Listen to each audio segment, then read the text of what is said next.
மதுரை மீனாட்சி பதிப்பகம் வழங்கும் சுருக்கெழுத்து ஒலிநாடா. தமிழ் சுருக்கெழுத்து உயர்வேகம் நிமிடத்திற்கு 120 வார்த்தைகள்.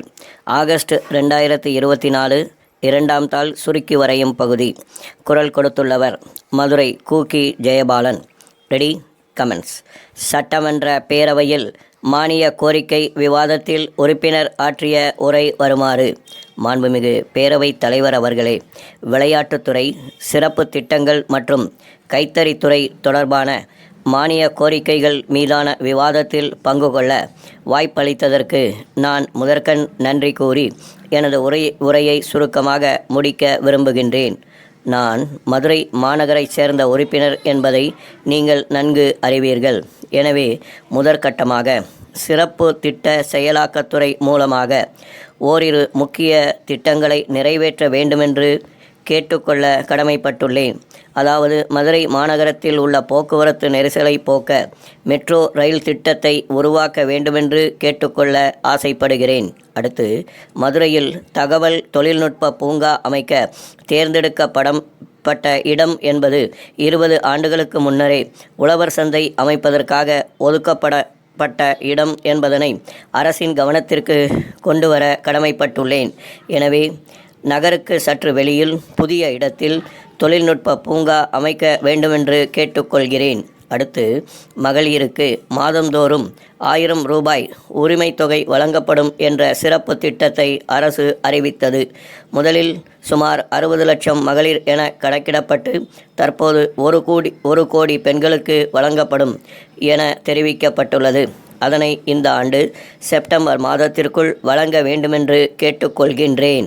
அதேபோல் இத்துறையின் கீழ் நான் முதல்வன் என்ற பெயரிலும் உங்கள் தொகுதியில் முதல்வர் என்ற பெயரிலும் அரசு திட்டங்களை விரைவில் மக்களுக்கு எடுத்துச் செல்லும் 2 திட்டங்கள் புதிதாக துவக்கப்பட்டுள்ளன.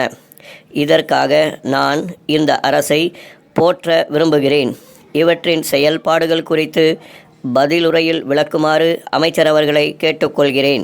அடுத்தபடியாக, கைத்தறித்துறையை பொறுத்தவரை இந்த ஆண்டு பொங்கல் பண்டிகைக்கு ஏழை எளியவர்களுக்கு விலையில்லா வேட்டி சேலை வழங்குவதில் காலதாமதம் ஏற்பட்டுள்ளது என்பதை இந்த மாமன்றத்தின் கவனத்திற்கு கொண்டு வர ஆசைப்படுகிறேன்.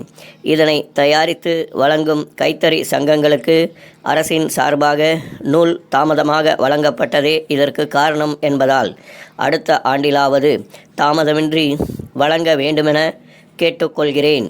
அடுத்ததாக, விசைத்தறி நெசவாளர்களுக்கு விலையில்லாமல் வழங்கப்படும் மின்சார அளவை 1000 யூனிட்டுகள் வரை உயர்த்தியதற்கும் புதிய மின் கட்டணத்தில் சலுகை அளித்ததற்கும் இங்கே நான் நன்றி பாராட்ட விரும்புகிறேன். அடுத்ததாக, இளைஞர் நலன் மற்றும் விளையாட்டுத்துறை குறித்து பேச விரும்புகிறேன். ஒவ்வொரு சட்டமன்ற தொகுதியிலும் சுமார் ரூபாய் 3 கோடி செலவில் சிறு விளையாட்டரங்கங்கள் கட்டித்தரப்படும் என ஆளுநர் அவர்கள் உரையில் கடந்த ஆண்டு அறிவிக்கப்பட்டது. இதுவரை ஒரு தொகுதியில் கூட அத்தகைய அரங்கம் கட்டப்படவில்லை. எனவே அடுத்த ஆண்டிலாவது அனைத்து தொகுதிகளிலும் சிறு விளையாட்டரங்கம் கட்டித்தர வேண்டுமென்று அன்போடு கேட்டுக்கொள்ள ஆசைப்படுகிறேன். விளையாட்டுத்துறை சார்பாக மற்றொரு வேண்டுகோளையும் முன்வைக்க விரும்புகிறேன். நாம் பிற துறைகளில் முதியோர் ஓய்வூதியம், மாற்றுத்திறனாளிகளுக்கு உதவித்தொகை வழங்குவது பாராட்டத்தக்கது.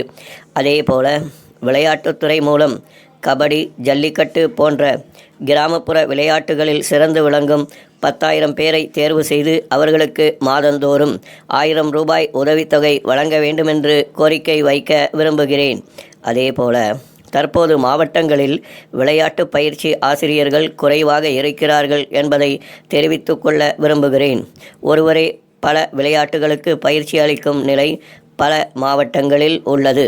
எனவே ஒவ்வொரு விளையாட்டிற்கும் தனித்தனி ஆசிரியர்களை நியமிக்க வேண்டுமென்று கேட்டு இந்த அளவு பேச வாய்ப்பளித்த தலைவருக்கு நன்றி தெரிவித்து உரையை நிறைவு செய்கிறேன்.